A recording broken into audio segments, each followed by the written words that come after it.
அன்பு நேயர்களுக்கு கனிவான வணக்கம். ஓபிஎஸ்ஐ சமாதானம் செய்யும் பொறுப்பு அண்ணாமலையிடம் வழங்கப்பட்டுள்ளது. 18வது மக்களவைத் தேர்தலில் இருந்து ஓபிஎஸ் என்டிஏ கூட்டணியில் பயணித்தார்.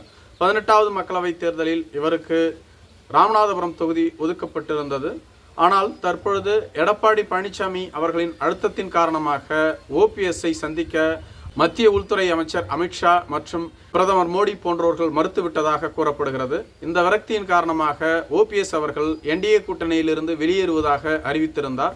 மேலும் முதலமைச்சர் மு.க. ஸ்டாலின் அவர்களை ஒரே நாளில் 3 முறை சந்தித்து ஆலோசனை நடத்தினார். எனவே ஓபிஎஸ் அவர்கள் திமுகவோடு கூட்டணி வைக்க உள்ளார் என்ற பேச்சுகள் அடிபட்டது. உடனடியாக சுதாரித்து கொண்ட பாரதிய ஜனதா கட்சியோ ஓபிஎஸோடு பேச்சுவார்த்தை நடத்துங்கள், அவரை எக்காரணத்தை முன்னிட்டும் என்டிஏ கூட்டணியிலிருந்து வெளியே அனுப்பிவிடக்கூடாது, தென் தமிழகம் டெல்டா பகுதிகளில் நாம் வெற்றி பெற வேண்டும் என்றால் ஓபிஎஸ்ஸின் ஆதரவு தேவை, ஓபிஎஸ்ஐ சமாதானம் செய்து மீண்டும் கூட்டணிக்குள் கொண்டு வாருங்கள், ஓபிஎஸ் இல்லாமல் நம்மால் இந்த தேர்தலில் மிகப்பெரிய வெற்றியை பெற்றுவிட முடியாது என கூறிவிட்டதாக சொல்லப்படுகிறது. எனவே அண்ணாமலையின் மூலமாக தொடர்ந்து ஓபிஎஸோடு பேச்சுவார்த்தை நடத்தப்பட்டும் வருகிறது.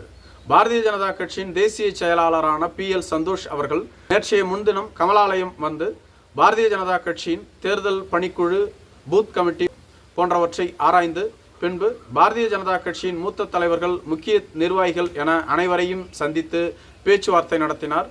மேலும் நீண்ட ஆலோசனையும் அங்கு நடத்தப்பட்டது. பாரதிய ஜனதா கட்சியின் வலிமை என்ன, தற்பொழுது பாரதிய ஜனதா கட்சிக்கு எவ்வளவு வாக்கு வங்கி கிடைக்கும், இதேபோன்று கூட்டணி கட்சிகள் யாரெல்லாம் நம்மோடு இருக்கிறார்கள், மேலும் அவர்களுக்கான வாக்கு வங்கி என்ன, ஓபிஎஸ் நம்மோடு இருந்தால் அவருக்கு எவ்வளவு வாக்கு வங்கி கிடைக்கும், நம்மோடு இல்லை என்றால் நமக்கு எவ்வளவு வாக்கு வங்கி கிடைக்கும் என தீர ஆராய்ந்துவிட்டு ஓபிஎஸ்ஐ எப்படியாவது கூட்டணிக்குள் கொண்டு வாருங்கள் என அண்ணாமலையிடம் அந்த பொறுப்பை ஒப்படைத்து விட்டு சென்றதாக கூறப்படுகிறது. மேலும் நயினார் நாகேந்திரன் ஓபிஎஸ்ஸின் மீது மிகுந்த அதிருப்தி அடைந்ததால் தான் எடப்பாடி பழனிசாமியை சமாதானம் செய்ய வேண்டும் என்ற எண்ணத்தில்தான் ஓபிஎஸ்ஐ நிராகரித்தார். இந்த காரணத்தால் தான் ஓபிஎஸ்ஸும் என்டிஏ கூட்டணியிலிருந்து வெளியேறினால் மீண்டும் நயினார் நாகேந்திரன் மூலமாக ஓபிஎஸ்ஐ சந்திக்க ஆள் அனுப்பினால் ஓபிஎஸ் கண்டிப்பாக சம்மதிக்க மாட்டார். எனவே அண்ணாமலையின் மூலமாக இந்த பணியை தொடங்குங்கள் என அறிவுறுத்தியுள்ளதாக சொல்லப்படுகிறது. மேலும் PL சந்தோஷ் தமிழகம் வந்தபோதே அவருக்கு அழைப்பு விடுக்கப்பட்டிருந்தது. PL சந்தோஷை நீங்கள் வந்து சந்திக்க வேண்டும் என.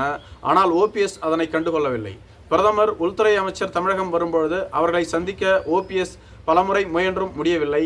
ஆனால் தேசிய செயலாளரை சந்தித்து என்ன ஆகப் போகிறது, மேலும் நான் கூட்டணியிலிருந்து வெளியேறிவிட்டேன், கூட்டணியிலிருந்து வெளியேறுவதற்கு எங்கள் அணியின் சார்பில் தீர ஆலோசனை நடத்தப்பட்ட பின்புதான் நான் வெளியேறினேன். தற்பொழுது மீண்டும் அதே கூட்டணியில் உள்ள ஒரு தலைவரை சந்திப்பதற்காக நான் மட்டும் எப்படி முடிவெடுக்க முடியும்? எங்கள் அணியில் உள்ள முக்கிய தலைவர்களோடு ஆலோசித்த பின்புதான் என்னால் ஒரு முடிவை அறிவிக்க முடியும். அதற்குள்ளாக எனது இஷ்டத்திற்கு நானே வந்து ஒரு தலைவரை சந்திக்க முடியாது என கூறிவிட்டதாக சொல்லப்படுகிறது. ஓபிஎஸ் வேண்டுமென்றேதான் PL சந்தோஷை சந்திக்கவில்லை என்றும் கூறப்பட்டு வருகிறது. எடப்பாடி பழனிசாமியின் பேச்சை கேட்டுக்கொண்டு தொடர்ந்து ஓபிஎஸ்ஐ உதாசீனப்படுத்தினார்கள். தற்பொழுது ஓபிஎஸ்ஸின் பலம் என்ன என்பது அவர்களுக்கு தெரியும். மேலும் ஓபிஎஸ் ஒருவேளை திமுக பக்கம் சென்றுவிட்டால் அதிமுக தென் தமிழகம் மற்றும் டெல்டா பகுதிகளில் வெற்றி பெறுவதற்கு கடினம். 18வது மக்களவைத் தேர்தலின் பொழுதே அதிமுக 7 இடங்களில் டெபாசிட்டை இழந்திருந்தார்கள். பல இடங்களில் 4வது இடத்திற்கு தள்ளப்பட்டார்கள். அதற்கு அனைத்திற்குமே காரணம் ஓபிஎஸ், டிடிவி தினகரன் என்ற இருவரும் தான். இவர்களால் தான் அதிமுக தென் தமிழகம் டெல்டா பகுதிகளில் தோல்வியை தழுவியது. மீண்டும் அதுபோன்ற ஒரு நிலை வந்துவிடக்கூடாது. ஓபிஎஸ்ஐ கூட்டணிக்குள் கொண்டு வந்தே ஆக வேண்டும் என்பதுதான் பாரதிய ஜனதா கட்சியின் நிலைப்பாடாக இருந்து வருகிறது. மிக விரைவில் பிரதமர் அவர்கள் தமிழகம் வர உள்ளதாக கூறப்படுகிறது.